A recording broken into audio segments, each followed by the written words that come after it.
Hi everyone, I'm Therese Monsell and I have been asked to make a video for All City Fine Arts Festival. And what we're going to be doing today, using a pretty new product, considering printing has been around for thousands of years, we're going to be using a product that's been developed in the last 20 years, and it's called GELLI Printing. We're going to be using these little print plates. Now they come in different shapes and different sizes, and you'll have a variety at your school to choose from. And there's a few things that we want to do when we set up. So first I need to cover my entire table surface so it's protected. And then I'm going to lay things out. I've got a stack of scrap paper, I've got my jelly prints available, I've got my inks or my paints, I've got my tray for wet things, I've got my brayer and my palette, and then I've got my rolling surface, and I've got my paper that I'm going to use. It's up to your teacher which direction they want to cut the paper, and I've decided a long way. Now I'm going to write my name at the bottom, and I also add my class code with a pencil.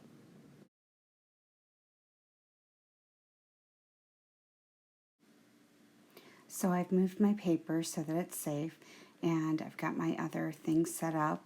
Now it's time for the paint. Your teacher will decide what colors you'll be using.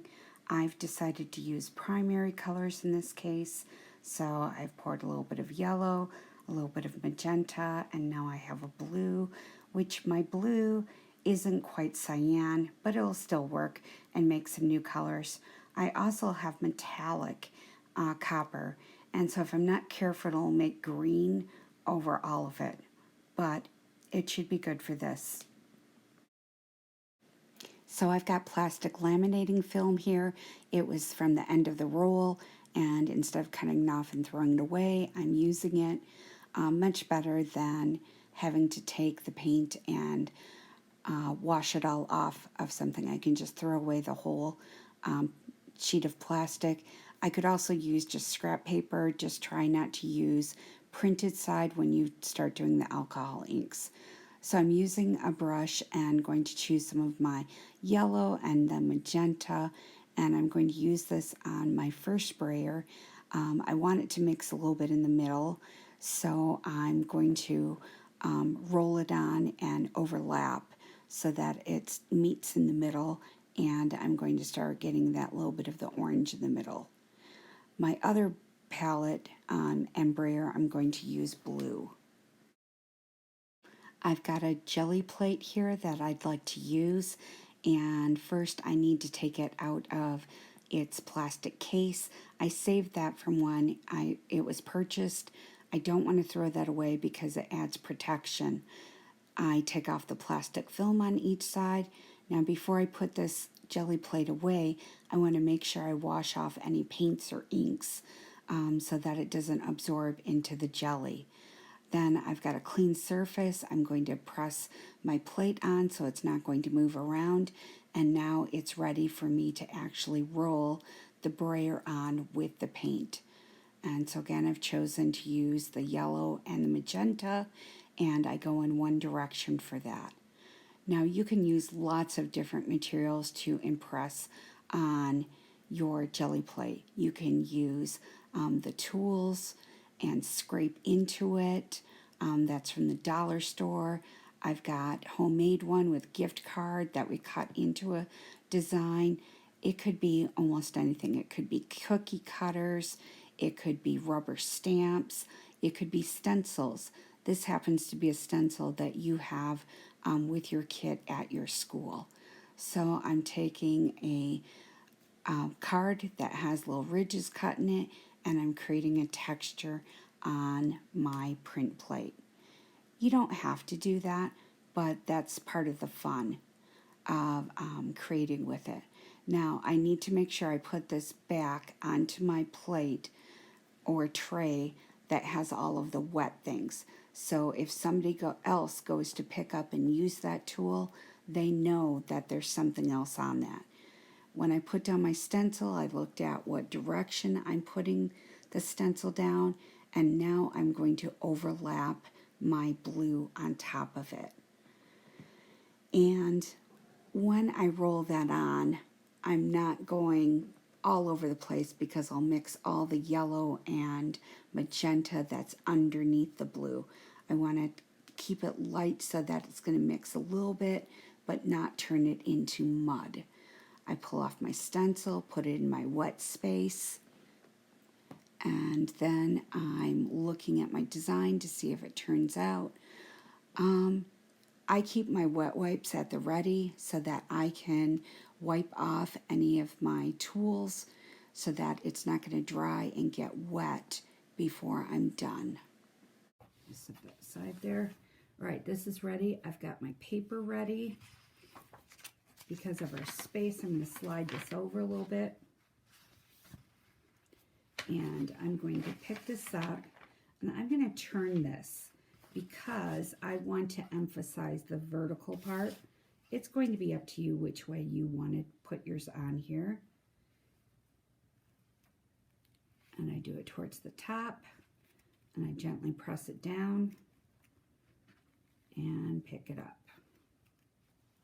Okay, so I'm going to set this back down the same direction I have my paint here, so that when I roll over it, I can get the same color area. Now, I could do a second print with this, or I could wipe it off and just roll more paint on it. I can put the stencil on it. I'm going to spray a tiny mist of water to keep it wet and see if I can't pick up some of that other paint that's on there. And I'm going to roll again. Just my blue. And see how much that mixes. I'm going to use a different scraper. You can see where the water is making it separate a little bit. I'm going to go across here.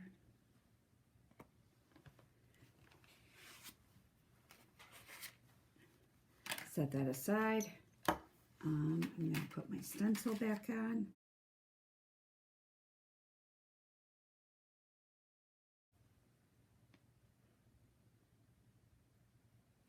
Set my stencil down. Roll my other color across.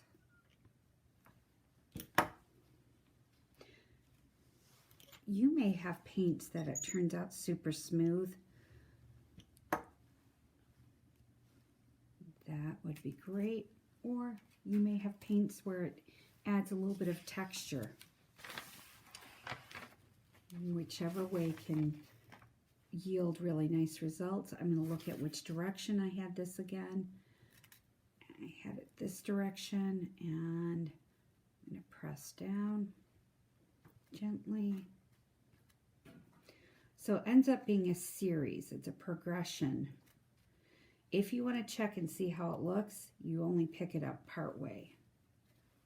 Okay?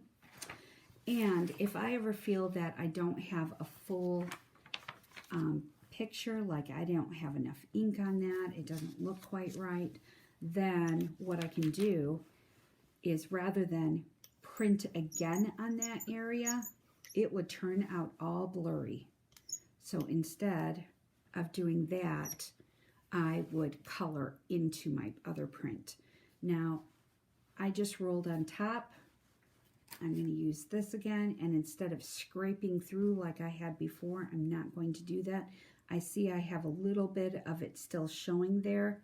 We'll see how that works. Because again, if the print doesn't turn out super clear, I can hand color into it. With the GELLI printing, you are creating mono prints. That means a one-of-the-kind print. It means it's not going to be like anybody else's, any other print that you could ever do. I'm going to take a little bit of my metallic here, and I'm going to paint a little bit on here. Put that in the water then. And I think I'm going to go a different direction than I went before. Let's see how this turns out. Pull this off, and it pulled off more of my magenta than I wanted it to. I think I'm just going to leave it, because if I try to put the magenta in, I might ruin my whole circle there, and I don't want to do that. I'm going to rotate this so it's going the same way I had it going before. Yours, it may not matter so much. I could turn this. Look, I'm going to turn this around so it's going the same way.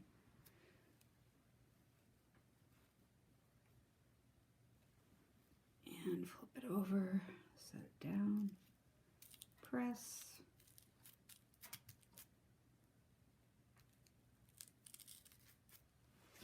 Okay, and you see a little bit of the metallic in it. So I should have a friend take this to the drying rack. And then I'm going to go back to this, my scrap paper. I'm going to spray it with the water. And I'm going to smear off the paint so it's ready for our next student. Okay, smear off as much of the paint as I can. And then you can put it in between here if your teacher asks you to, or I know that that next person is lined up right here. I'm going to take this. I'm going to fold this in half. I put my pieces that I used on top of here. I gently wipe it off.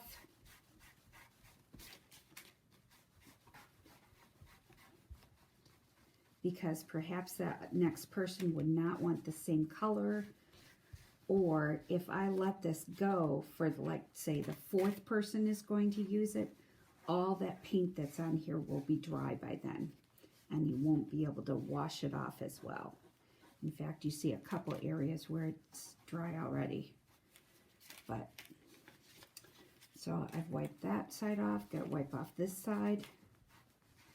Mono printing is really fun. There's so much that you can do with it. You can use colored pencils on it.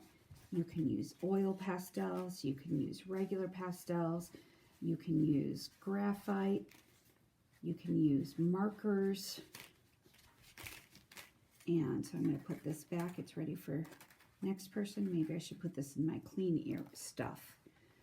I'm going to take my other tools that I used, wipe them off as much as I can. And sometimes you got to give it a little bit of elbow grease.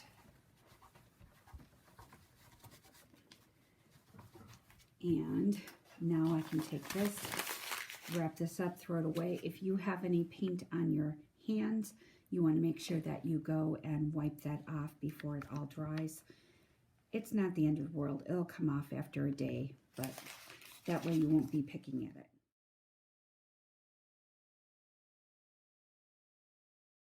Alcohol inks. The alcohol inks are in droppers, and we can use a paintbrush, but the paintbrush does not spread it as easily as it would paint. I've got my clean printing paper here, so I'm going to take that really quick. I'm going to write my name at the bottom and my class code, and I have that set aside so it's out of the way. And super important is that I have a bottle of rubbing alcohol in the superfine sprayer. So I have that at the ready.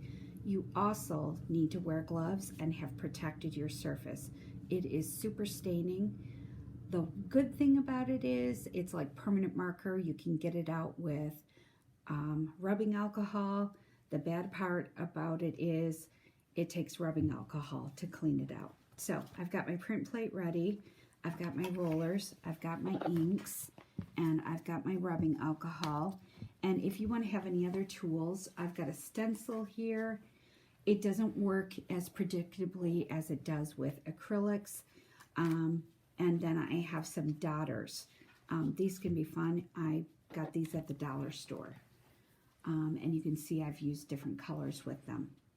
All right, so, oh, and I also have sponge. If you want to take a sponge and take some off or blend it with a sponge, you can do that. All right, so first we're going to be using one color at a time, and we're going to start with our yellow, and we're only going to put it on half of our piece. And I have to do it somewhat quickly. You can see it does not spread completely without you really pushing and then rotating that roller. Okay, now it's starting to dry already. So now I'm going to use my second color, and I'm going to use my other brayer. This is the one that I used before. And so I've got to rotate that so that it gets it on all of it. And we're mixing our colors. Okay, now if I want a very granulated, unexpected result, I could spray this with a little bit of water, and it would make the rubbing alcohol tighten up into little particles. Instead, I'm just going to use my blue and just do it on, well, okay, it dripped right there. I guess I use it right there. And I'm going to use it on half of it here. So I'm going to rotate.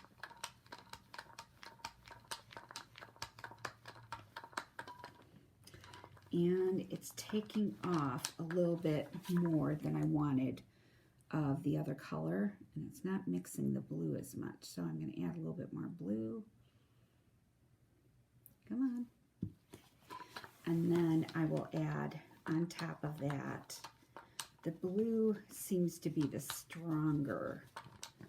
Obviously, yellow is the least strong color. And then you've got your magenta and your yellow. I'm going to add just a little bit of the magenta here. Come on. And my yellow. Okay, and I'm going to quickly go across. And I'm going to quickly go across. And then I'm going to do, so it's a kind of an experiment. Try to spread it. And now, these dry super fast. Here's something I'm going to do to help my print. I am going to spray a little bit of that rubbing alcohol directly where I'm going to print. And so now I'm going to take this and pick it up and put it down. And I need to give it a couple of seconds to absorb into the paper, to dissolve into that rubbing alcohol. So usually we have paints that move with water. In this case, it's like Sharpies, that it doesn't have water, it has rubbing alcohol. Rubbing alcohol is the same thing that they use to disinfect your arm when they give you a shot. And so here I've got my print. Right, so now I'm going to do my second and third one. I think I want to have my purple a little bit stronger. So what I'm going to do now is I'm going to directly do my red with my purple. I'm going to do some red on the side here. We'll see if we can get it to mix a little bit. And I'm going to do some yellow and blue up here. Let's see if we can get that to mix a little bit. And down here, I'm going to do a little bit of the yellow. Get that to mix a little bit.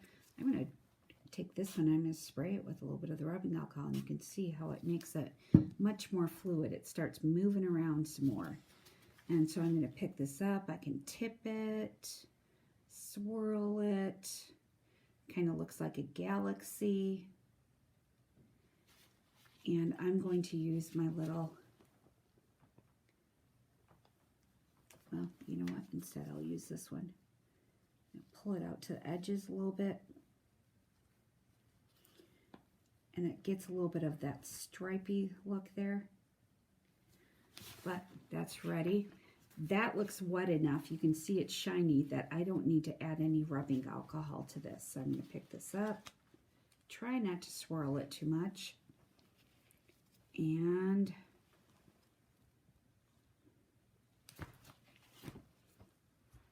so I didn't get it exactly centered. Oh well. I can always cut these apart and mount them separately, or you can leave it together so it's a progression. And I have to leave it a few seconds so that it can absorb into the paper. This should be much brighter. And it is. Ooh, that's got some nice colors on it. All right. And you see I've got the paper underneath. It went through the paper because there was so much moisture there.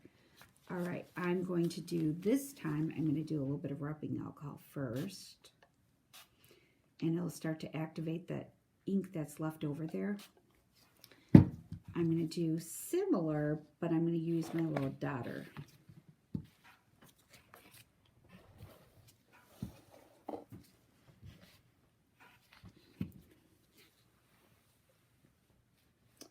And so you're probably going to have a bunch of different people who are using these, you know, having 4 to 6 people at a time. So you'll have to have put the ink bottles back in the middle of the table, right, for other people to use. All right, now I'm going to use this, and I'm going to pick up a little bit.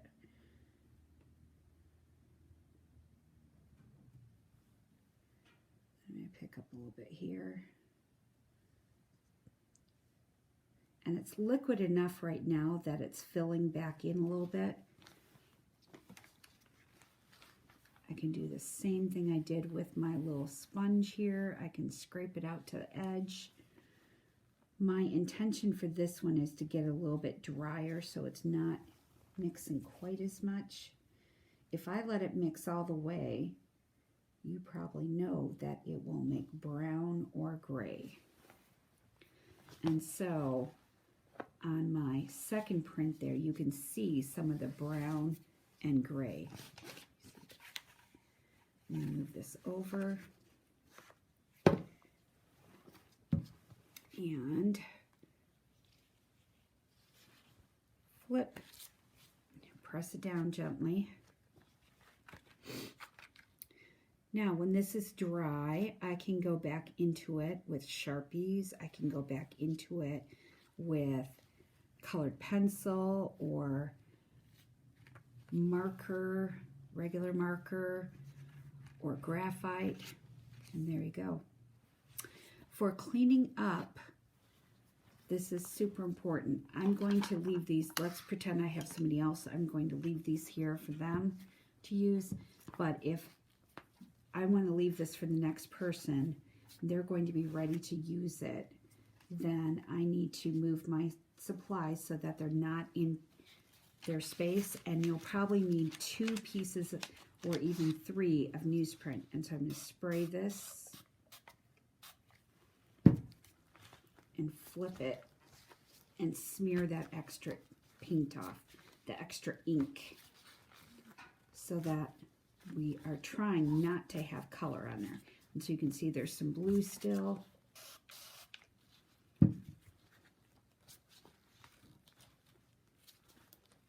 And it is being stubborn. Now the wet wipes, you know, they might help you a little bit, but keep in mind that they have little fibers, and the little fibers will want to stick. So it's not going to take it off completely.